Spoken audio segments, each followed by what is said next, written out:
Voilà, on est au début de la soirée Mixology Party. On va à l'Étoile, on est dans une limousine avec Nicolas Saint-Jean. Nicolas Saint-Jean est le champion du monde.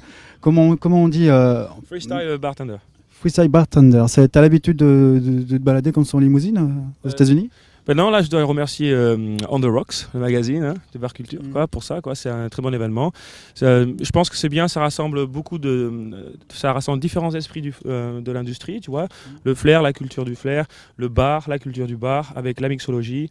Et ça fait un amalgame de tout ça qui fait que ce soir, je pense qu'on va avoir une très bonne soirée, quoi. Le travail est important avec le DJ ou tu te sers de la musique En fait, il y a deux façons de marcher quand on fait un show. C'est soit on fait un show avec une musique qu'on a déjà préparée, soit on fait un show, mais là, qui est beaucoup plus technique, si on utilise le DJ et qui joue une musique, qui a aussi une musique à lui, il sent qu'il va avoir une connexion avec le barman, et là on peut commencer à faire du freestyle.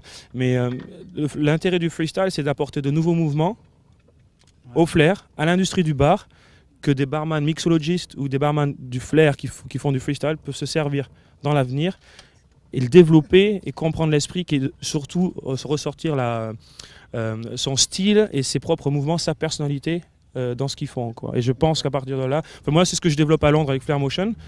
C'est un site internet que j'ai monté, c'est un peu tout, il y a plein de projets, c'est une école, il y a plein de choses qui vont sortir, des DVD pour ceux qui veulent apprendre. Mais je pense que c'est ça l'intérêt de tout ce qui se passe en ce moment, tout l'intérêt qu'on peut avoir par rapport au bar et tout ce que ces gens ici en France essaient de faire et de développer. Parce que c'est vrai que le flair, c'est quand même quelque chose qui marche extrêmement bien en Angleterre et aux États-Unis. Toi, tu travailles à Londres. Comment c'est perçu là-bas le flair?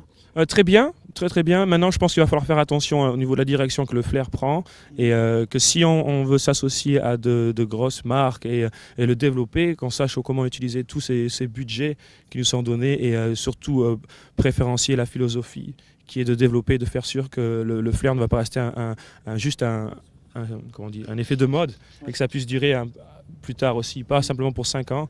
Et que tout le monde oublie, quoi. Le flair en France, à ton avis, ça sera pour quand? Où ça va être à son apogée Le flair en France, c'est en plein développement, c'est en plein boom. Je pense que maintenant, le but, c'est de le développer dans toute la France, mais le plus important, c'est de le faire accepter. Le bar en Angleterre est vu comme une vraie profession. Le bar ici en France est vu plus comme un truc qu'on fait quand on n'a pas d'argent, quand on est jeune, où on veut s'amuser. Maintenant, il y a peu de gens qui le prennent au sérieux. Je pense que de plus en plus de gens, grâce au flair, c'est comme une vitrine de flair pour le bar. Et je pense que grâce à ça, en fait, on commence à voir un peu que c'est pas simplement qu'un travail temporaire, que ça peut être un vrai métier. Moi, aux États-Unis, vous avez des barman qui ont 50, 60 ans et qui sont toujours derrière le bar et à faire des cocktails classiques. Je veux dire, il y a une évolution, hein.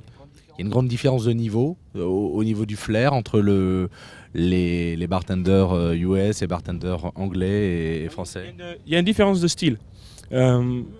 C'est très difficile, c'est un sujet plus ou moins tabou toujours dans cette nouveauté qui est le flair, mais il y a le jongle et il y a ce que j'appelle le flair. Le jongle est quelque chose qui a été incorporé au bar et l'intérêt du jongle, enfin la raison du jongle en fait, ce qui est beaucoup développé aux États-Unis et même ici ça commence un peu, ce qui m'ennuie un peu, c'est que quand les gens veulent voir 4 bouteilles en l'air, c'est facile de faire en jongle après 6, enfin c'est facile, hein. Je me reprends, c'est pas facile du tout, mais après un an à s'entraîner, un an à s'entraîner toujours la même routine de bouteilles en l'air, on peut faire 4 bouteilles. Maintenant, ça a juste l'effet, c'est impressionnant. C'est impressionnant pour le moment, mais est-ce que ça sera impressionnant dans quelques années? Ou est-ce que c'est mieux, c'est là que je pose la question à vous, qu'est-ce que vous pensez? Est-ce que c'est mieux aussi d'apporter dans le flair la personnalité de chacun et qui se traduise dans les mouvements? Ce qui fera que les gens ne s'ennuieront pas. Je pense. Quelle est la meilleure façon de s'entraîner selon toi? Est-ce qu'on peut être autodidacte, c'est-à-dire regarder des DVD de formation, d'initiation et s'entraîner soi-même? Ou est-ce que c'est mieux de passer par le biais d'une école? Disons que l'école, ça dépend. L'école va surtout apporter la philosophie et la façon de pratiquer les mouvements. On pourra retrouver ça aussi sur les DVD avec Flair Motion, mais je pense que le plus important, c'est de faire comprendre aux gens comment pratiquer.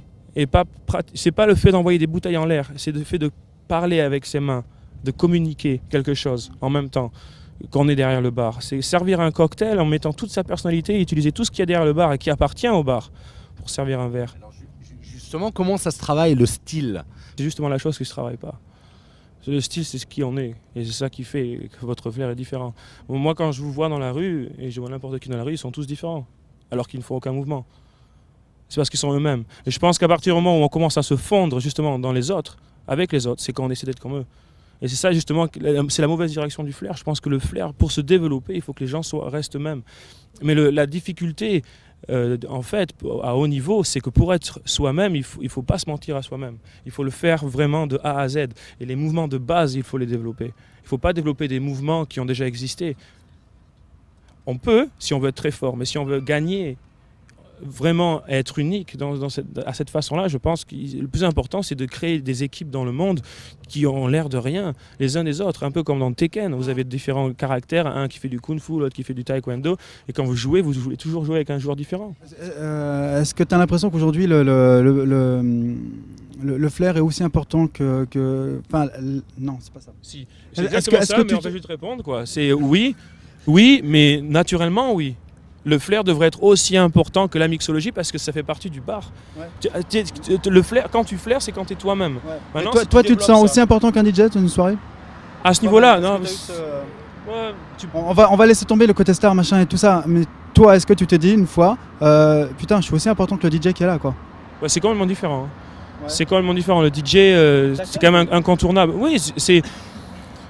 Le DJ le fait parce qu'il adore faire la musique, le barman adore être derrière le bar, donc je suis sûr que tu peux avoir ce genre de sensation, tout à fait, mais je pense pas que ce soit quelque chose qui je sais pas quoi.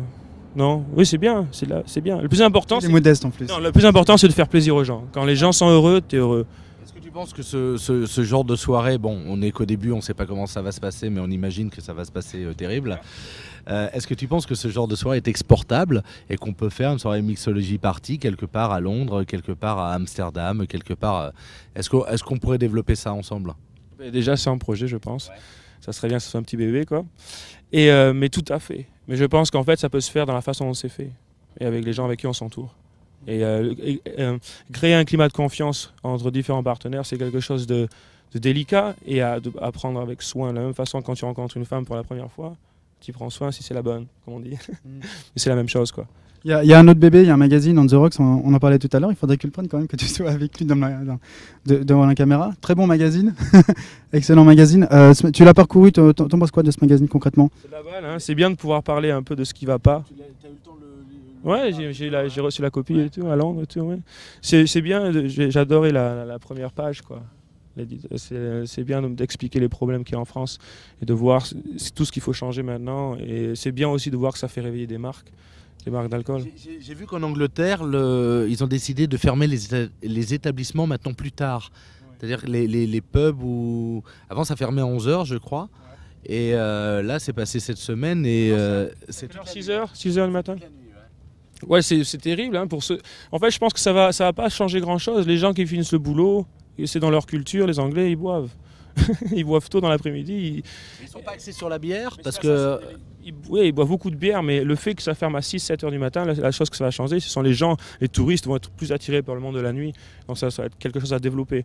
Boire, en France, on ferme déjà à 7 heures du soir, mais c'est les gens qui veulent boire dans l'après-midi, il y en a juste moins. Hein.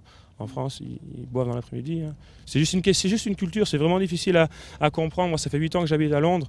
Je pense que ça sera un super boost pour l'industrie. Maintenant, ça sera dur à contrôler. Je voudrais que tu me parles de ton team aussi, parce qu'on ne parle pas d'eux, mais c'est important d'en parler. J'ai 2 étudiants avec moi, ça fait 3 ans que je les entraîne.